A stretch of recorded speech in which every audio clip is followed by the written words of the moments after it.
Hey friends, welcome to the Raising Boys and Girls podcast. I'm Sissy Goff. And I'm David Thomas. And I'm Melissa Trevathan. And we're so glad you've joined us for this conversation. Let's dive in.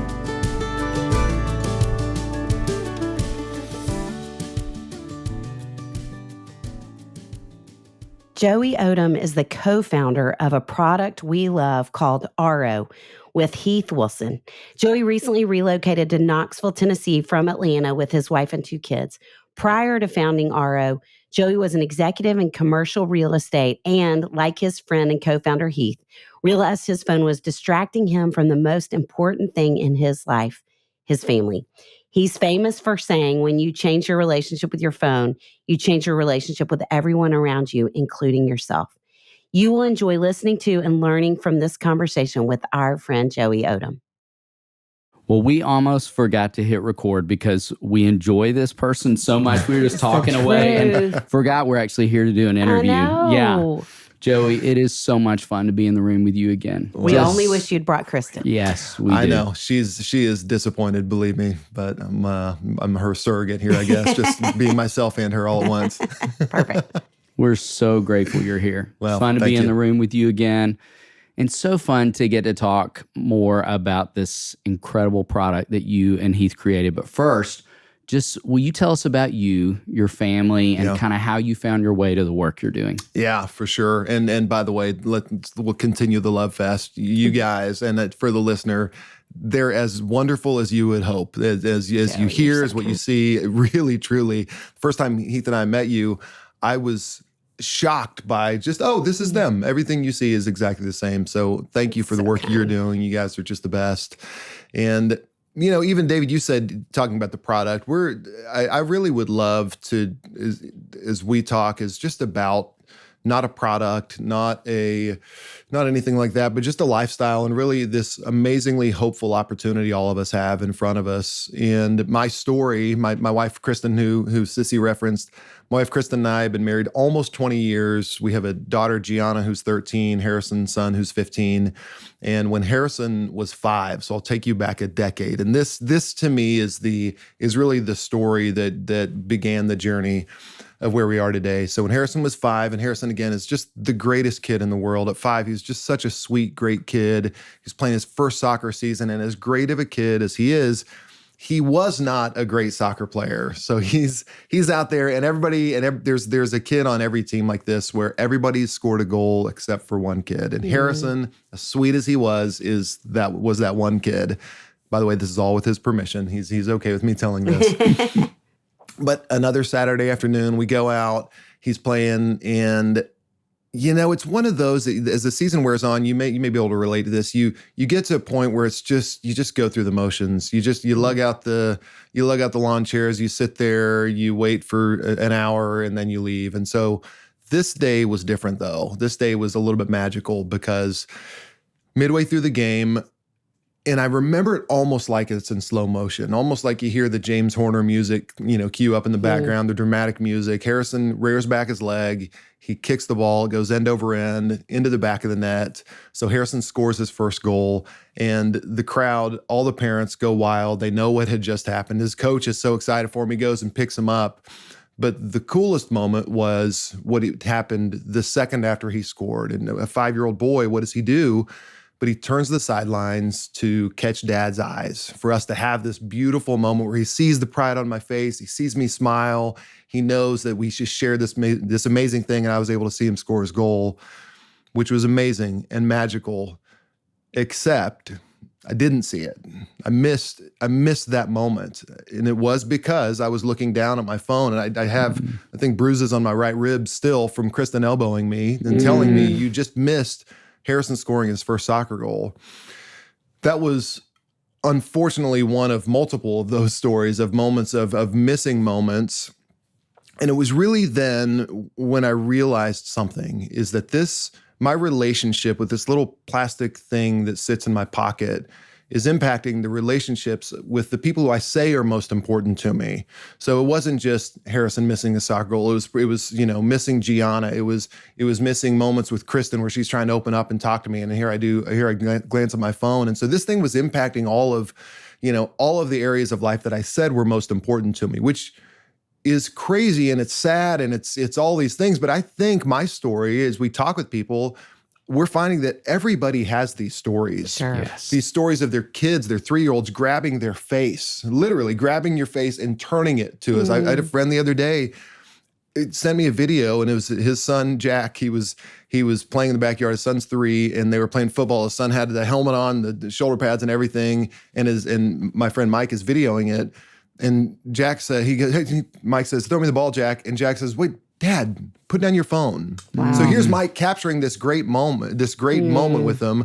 And it just made me think, here we are all as a society, instead of capturing moments and memories, we're really just capturing videos, which is like a great statement. Which is it's like a shadow of the real thing. Yes. The real thing is the thing, right? Thing happening, not the video of the thing happening. Right. And so we're trying to preserve all these memories without actually fully experiencing them. So I had that realization that something was wrong, that this relationship with my phone is impacting the greatest relationships around me.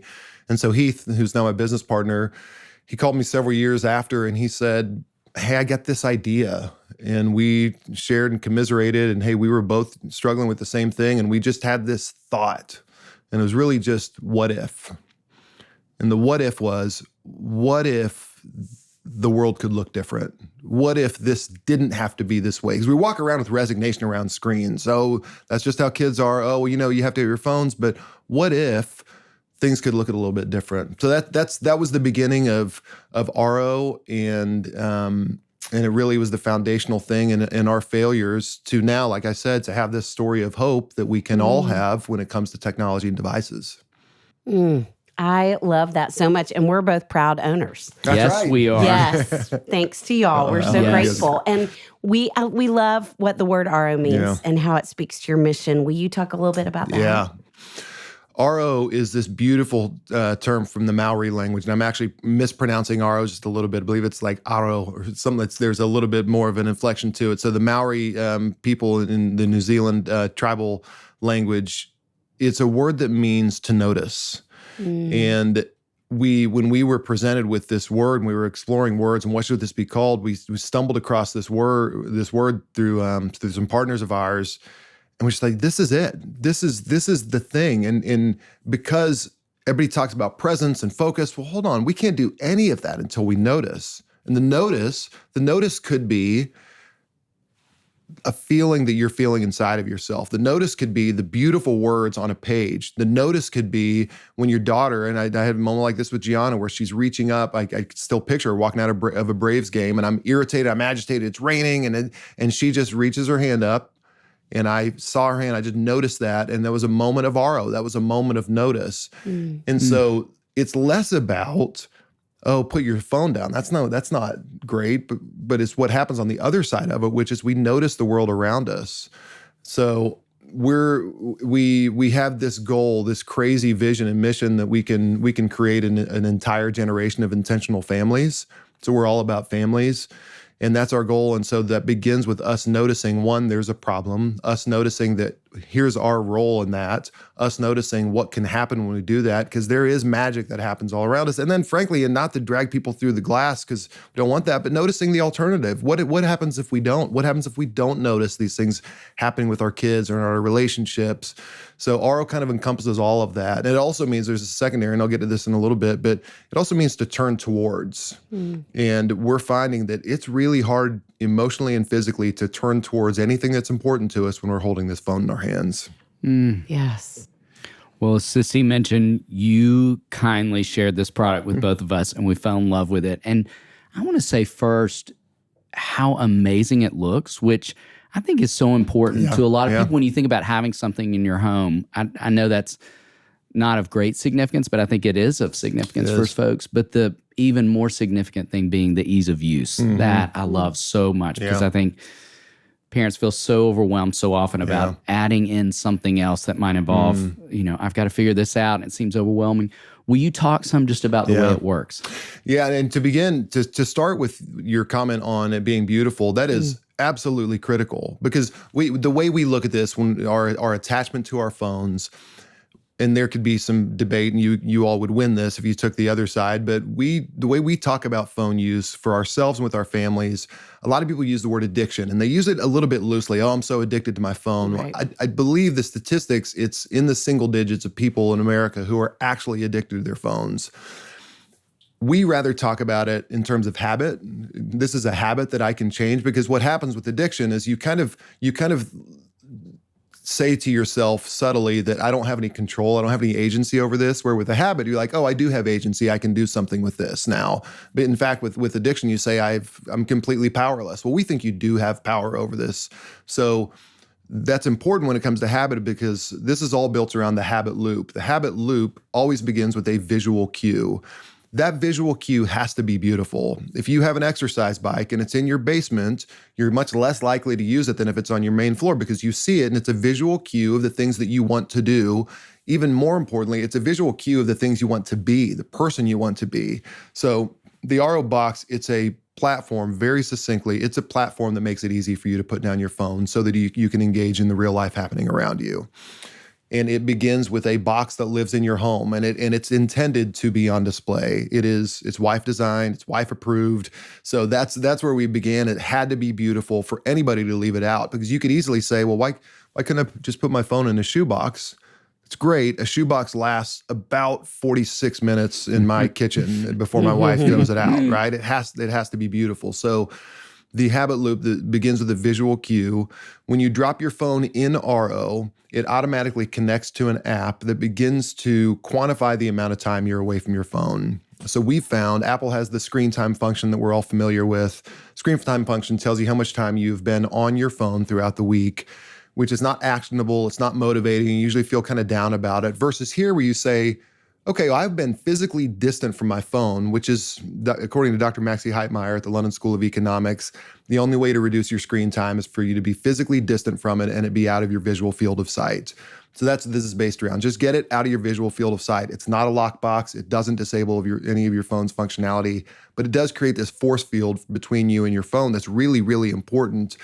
And that tracking of your time allows us to do some really fun things with it in gamifying the experience of being away from your phone, which is huge. This gamifying these little breadcrumbs we have along the way. So you can compete against others in your home within the app. You can set daily goals that you have. You have streaks, which are huge. My daughter Gianna's on a 49-day streak of physical time distant from her phone right now, which is huge. And we have an away mode also where she's out of town right now, but she can still have RO time without the box physically. So begin with the cue. It leads to the routine of putting down your phone, and then it crescendos in a reward. That's the habit loop: cue, routine, reward. That reward is the real powerful piece of this. When we were beta testing RO, we would ask people, okay, you just saw in the app that you spent 49 minutes away from your phone. How do you feel? And there was one word across the board, probably to a person, and that word was, I feel proud. I feel proud that I've spent time away from my phone. But even more than that, the reward, and we can give you badges and all that stuff in the app, that's fine. But seeing your time and then knowing what you've done with it is critical. That's the biggest piece. Like I said, it's not inspirational to put down your phone, but it is really incredible to know that you've just done something. And especially when you can see that, because you tag your session almost like a fitness app where you can see what you've done after that. So I can see how much time this past year I did my morning devotions without my phone, or how much time I spent with Kristen without my phone, or how much time I spent reading without my phone. When you see that accumulating effect, that's when it really becomes motivating. That's the real reward. And then what happens? You go right back into the beginning of the habit loop and you start doing it all over again. So we've built it around habit. Our perspective on it is it's habit, not addiction. And it is, and this is shocking to us, it's the only screen time solution designed for families on the market, which is crazy. It's normally a child control app or or a parental control app that you use. It actually, funny enough, it works kind of the opposite. It's usually parents, the traditional model is parents controlling their kids' screen time, especially with families. We'll talk a little bit more about this, especially with families who have young kids who don't have phones. It's a parental control app in that they're controlling their parents. They're grabbing their phone and putting it in the RO box so their parents will spend time with them. Yeah. It really is an amazing thing that happens from this. We had a member who's did a review on YouTube about it, who had we didn't know this was coming. We didn't know she had a YouTube channel. She has 1 million followers on YouTube. And she had a line in there. She said, "This silly little box has changed my life," which is great. And it is. It's a silly little box. And there's a lot. I mean, anything powerful is very simple, but this whole platform and system, it has gone and it has actually changed the way that people interact with their phones, because when you change your relationship with your phone, you change your relationship with everyone around you. Yes. So true. Yes, it is. So obviously you're talking about decreasing screen time, increasing family time, which we are so much about at Raising Boys and Girls. Will you, and you've alluded to some stories already, but will you share about the impact, just what people are saying Yeah. as a result of using it? It's when we launched RO, we assumed that every family would kind of look like ours. Heath's family and my family's, we each have multiple kids who are teenagers who have phones. What we found is that the younger kids, the earlier you can do this, the earlier you can get ahead of this, the more powerful it is. So one of my favorite stories comes out of Houston from a woman named Rebecca. And she made an Instagram comment on one of our posts that just said, "Thank you for changing my life," about RO. And so I reached out to her and I said, "Hey, will you tell me what does that mean?" And she told me that her husband works on an oil rig. He's on 2 weeks. He's off 2 weeks. This sounds like a made up story, by the way. This is actually working on an oil rig. People still do that. I mean, it's a vital part of what we do out there. And so she said with her 5-year-old and her 3-year-old, she said she had tried everything out there to control it, because these boys needed her fully when they were home, when she was home, especially when dad's home. She needs to have connected time with him. He needs to have connected time with the boys. She said she tried everything, and she said this has been the answer. And she says her kids, like I said, the 5-year-old and 3-year-old say, "Mommy, do you really need your phone right now? Mommy, why don't we put your phone in the box thingy? Can we put your phone?" Wow. Because what's happening, and this is what gets me so excited, is that up to this point, our kids have believed that they are the distraction and our phone's the focus by the way that we act, by the way that we live. "Oh, hold on one second, I'm on my phone." But what's happening in homes like this, like in Rebecca's home, it's totally flipping, is that the boys are beginning to normalize the fact that, wait, I should have the focus right now. And again, we understand people need their phones for stuff. It's not like we're painting this kind of ethereal picture of what the world could look like. But when it's phone downtime, she's fully there with the boys, and it's normalizing that for them. And so that is having such a huge impact on foundational sense of value for those boys that say, "I deserve mom's eyes looking at my eyes. I deserve that. I'm worthy of that. That's good." Now, so we hear stories like that every week of people saying, "This has changed my life. I've tried everything, and this has been the thing that's actually made the difference." So those are the ones. I'm a bit of a crier to begin with, but those are the ones where I just sit there and think. I think back when we began this journey and thought, wow, wouldn't it be neat if this helped our own families? And if it helped our own families, what if it helped some other family? What if it helped our friends? What if it helped some others? So it's those stories that really keep us going and fuel that fire in us that says that this can be an entire generation. This isn't just a few families. This really can be an entire generation. And what would that do for a bunch of other 5-year-olds and 3-year-olds or 10-year-olds, 12-year-olds, 16-year-olds? What does that help them? What does help those boys and girls? What does it make them become when they become men and women? I vividly remember the first time I had a girl in counseling who said, "I feel like I'm competing with the phone for my mom and dad's attention."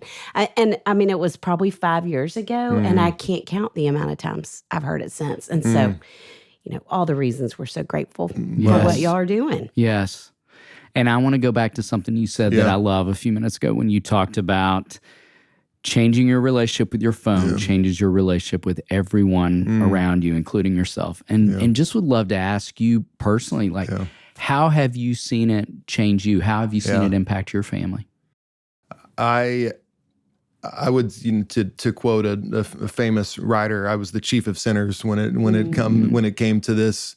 And I told you my story, my soccer story, and the thing where I saw the contrast of that very specifically was 3 years ago, my daughter Gianna and I were watching a Harry Potter movie.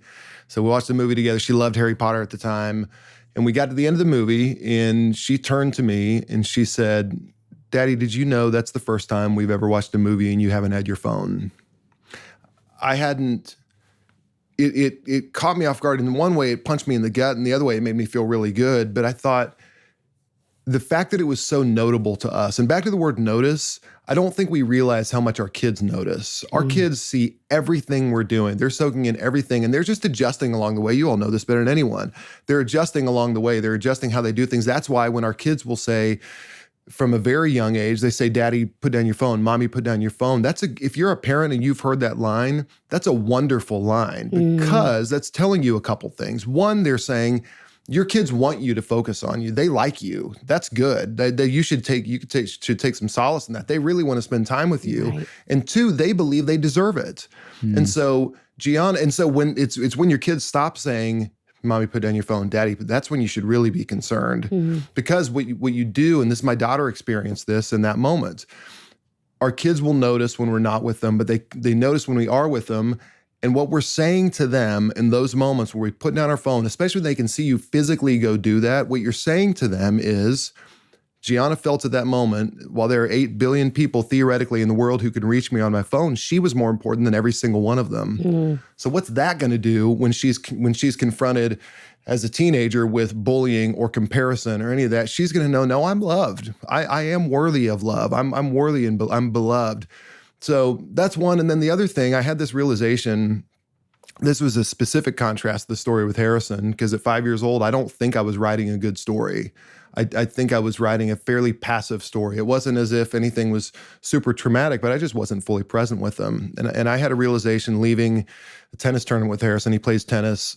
He and I were talking about sex and, stuff that you talk about with 15-year-olds that is, pretty intense and uncomfortable for him. But I had this realization, I'm living the story that I always wanted to when I imagined having a son. And that's a rewrite of the story. So for anybody listening, I want to encourage that if you feel a piece of resignation that says, this isn't, I guess this is how it's going to be, or things aren't turning out the way I wanted them to. I just want to go back to the encouragement that things can look different. Like all of this, even though it may feel bad because you have to look at yourself and say, what's my piece of responsibility in this equation?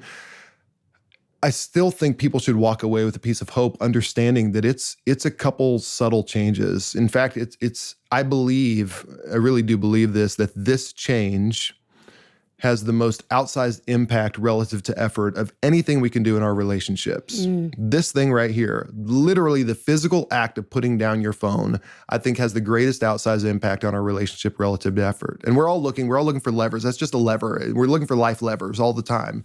Thing where you don't have to do much, but it does something great. This is that thing.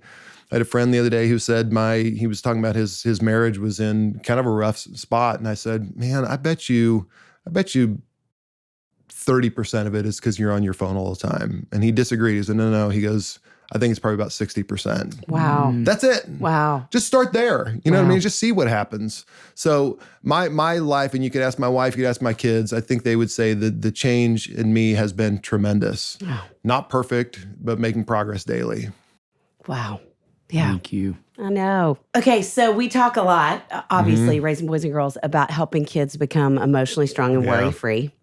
How do you feel like this shift can contribute to that? When society realized that we all knew smoking hurt, at some point we realized, okay, smoking is damaging us. When we realized that it was affecting our kids, all of a sudden things shifted. When secondhand smoke, we knew was affecting our kids, that's when everything changed when it came to smoking.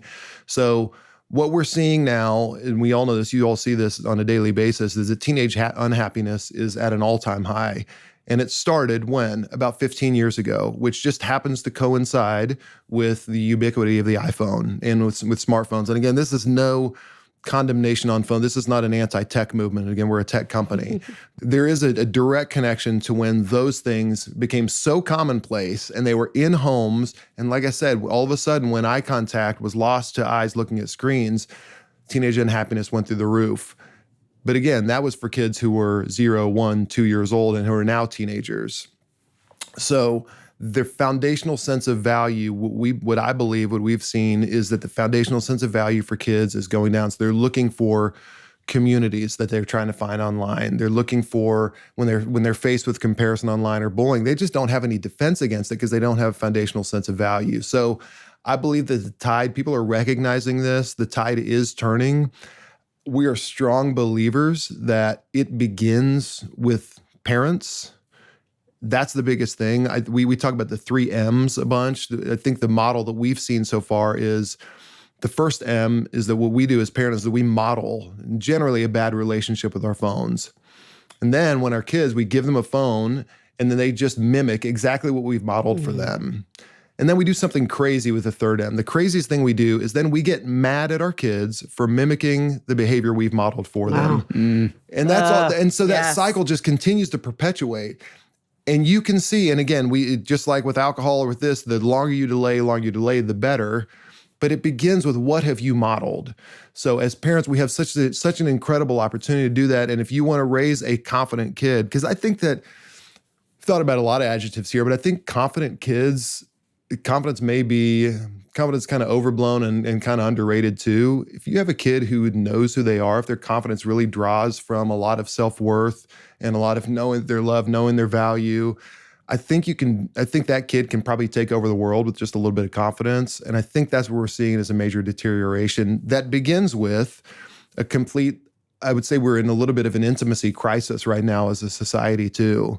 Just an unwillingness, because if Gianna, my daughter, if she's 13, she is 13, if she comes to me and she wants to talk to me about something, all it takes for me in that moment is a quick glance at my phone to kill her willingness to be intimate and close with me and talk with me again. And it's not just that moment that dies, but it's any subsequent moment. In her mind, she's going to think, that kind of felt bad the last time that dad phone snubbed me in the middle of a conversation. Versus if she comes to me, and we encourage people to do this all the time, if she comes to me and says, hey, Dad, can I talk to you about something? That my first thing that I do, that's a cue to me to say, yes, but let me put my phone away first. And if we could get into that habit, if we're looking for cues, the major encouragement we give to people are 2 things. 1, look for cues, just like that. If your wife says, hey, let's go on a date, that's a cue when you get there to hand her your phone so you can be fully present with her. When your daughter's there and she wants to open up, you just say, yes, but let me put my phone away. And then the second thing is look for sacred spaces, sacred times, sacred places. That's Justin Whitmiller early talks about that, is when's a sacred time? Family dinner is a great sacred time. Where's a sacred place? Our friends Andrew East and Sean Johnson, they have a room in their house that's just a total phone-free room. It's actually their TV room and they watch movies together. But what a great sacred place to know, because when you walk in, something's different, and then you walk into something where you know you're going to be connected. So sacred times, sacred places, and then always looking for cues to put down your phone. Oh, I love that. I do too. Okay, one of the ways RO is described, I love this, is an in-home digital well-being solution. What do you think digital well-being looks like for a family with young children and then also for a family with teenagers? I think in the young ages especially, I would encourage parents to understand the enormous impact and weight of their actions, what that is, and just recognizing how much your kids are noticing everything you're doing and normalizing that behavior. It will become normal to them. So that's all the modeling years. Those early years are all modeling years. We encourage people, like I said, the most effective is with kids who don't have phones. Those families are the ones who are really thriving here. And one of the best practices we've seen them is say to your child, hey, will you go put my phone, if you have an RO box, great, put it in RO, or will you go put this in the drawer? Again, it's that signal to them. It's building a muscle memory, frankly, in your kids to put your phone down and make it normal to be apart from your phone. So digital well-being, I believe at a young age there is, when kids are young, is helping them see it, recognizing your role, and then helping them really see that on a consistent basis, putting that away. For adolescents, it's a little bit of the launch phase, especially as they're getting into their upper mid-teenage years. So my 15-year-old son, he still doesn't have Safari on his phone, for example. we're going to introduce that at some point and offer some, helpful tools, because we have to. We've gotten, it's in some ways as a society, it's almost like we're with phones, we're replaying the Sleeping Beauty story, which the Sleeping Beauty, as you may remember, the young princess, there's a prophecy that said that she would prick her finger on a spinning wheel at some point. So her parents got rid of every spinning wheel in the kingdom, except for one that somehow they missed in the basement. But then the first time that the young princess saw a spinning wheel, because she had no practice with it, what did she do? She pricked her finger because she had no idea what to do with that thing. So when parents hand their kids a phone, that to me, that shouldn't happen until the parent realizes that I'm about to double my workload, because I got to really double down here on monitoring texts and talking through things. And it can be a little bit overwhelming, and there are a bunch of folks that have good resources. You all have a resource for that as well, on how you can be active with your kids in it. But digital well-being in that phase for adolescence, I believe, is your kids. You're going to see the mimicking of whatever you've modeled, and then helping them launch into a good relationship with their phone, continuing. And I think this is where parents a lot of times will miss it. It's okay to treat your child like a child, even if they're 15, 16, 17. That's okay. It is absolutely okay. You're doing a favor to a 17-year-old when you tell them you don't sleep with your phone in your room. Because we know the most effective form of torture still, of all the torture methods, is sleep deprivation. That's the thing still that messes with people the most. And so you have a kid who has stress, has friend issues, and has, trying to work through things online, and then they don't have sleep. That's an absolute recipe for disaster. So you're doing your child a favor by continuing to lay down rules. No, we don't have the phones at the dinner table. Hey, when your friends are over, when it's 9 o'clock, let's all put our phones downstairs. That's going to sound drastic to some people, but they will absolutely thank it for you for it. You're doing them a favor, and you're helping them Later. to learn. Not yet. Not yet. But yes, absolutely not. 100%. Yeah, absolutely. Joey, these are so good. So you'll see that over time. So. So that's what we say is continue to be a parent. When kids with adolescence, they're gonna model what you mimic, and then you can continue to have things that you should yourself that you should abide by as well. Well, I would imagine I don't know. I was going to say cajillion. I don't know what that means, and we don't have that many listeners, but there are a lot of people I know already listening who are thinking, how do I get one? Yeah. So will you talk about where people can go to get an RO box, and also just where they can learn more? Yeah. Well, we'd love for people to follow us on Instagram at GoRONow. We have a podcast as well that has hosted the two of you. It's called the RO Podcast, uniquely titled. And people can go to GoRO.com to learn more. And the RO is a membership. It is the real power is in the app. The box comes with the membership, but the real power is in the app and the gamification and kind of removing the friction of doing something difficult. So GoRO.com is where you can go order if you would like. You can always email us with questions and then follow us on Instagram and listen to the podcast. Go do that right now. Yes, everyone we are listening. So grateful for this. We're such fans of your work. No, thank you. Well, so thankful we got to spend more time with you. Heck yeah. And we like to end with something fun and food related. Sure, of course. So we're going to hit you with a 2-part question. Part 1, queso or guac. Part 2, what's your favorite taco? I got to go queso on the first one. And I should say guac. It's post-Christmas, and the guac would be better. But I can't say no to queso. Yeah. So it's queso, and then favorite taco. I'm gonna go real specific. I'm gonna go chorizo breakfast taco. What do you think? You're speaking his language. Yes, you are. Yeah. 100%. I would share that with you. We need to make a trip. We need to go see Jamie Ivey down in Austin, and then just go get some breakfast tacos. That is really the mecca for breakfast tacos down there. Yes, it is. So good. Yeah. What are your favorite tacos? I love a breakfast taco. Even for dinner, I love a breakfast taco. So there's not a bad time of day for that. What about you? I'm kind of into right now. I've been a couple places where they have a hot chicken taco with pickles. Here and in Nashville, yeah. It's a good one. Yeah. I like that. Is Lady Bird, is that the move here in Nashville? Yes. Is that the one? Definitely it is. In fact, don't leave our city without swinging by there, okay? I need take to. some Now that home. we talked about a chorizo. It's so Great close. idea. It's number 4 on the menu, okay? And number 9 is my favorite. So you can get some 9s for number Kristen. 4 to number 9. There you go. Head that direction right now. Absolutely. Yeah. Joey, thank you. Thank you guys for the the best. difference you're We making. love Thank you all very, very So much. Thank grateful. you. Appreciate you.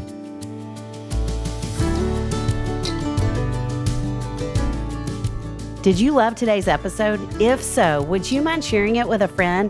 Send a quick text or email with the link to the show. Join us next time for another episode where we'll bring you help and hope on your journey of raising boys and girls.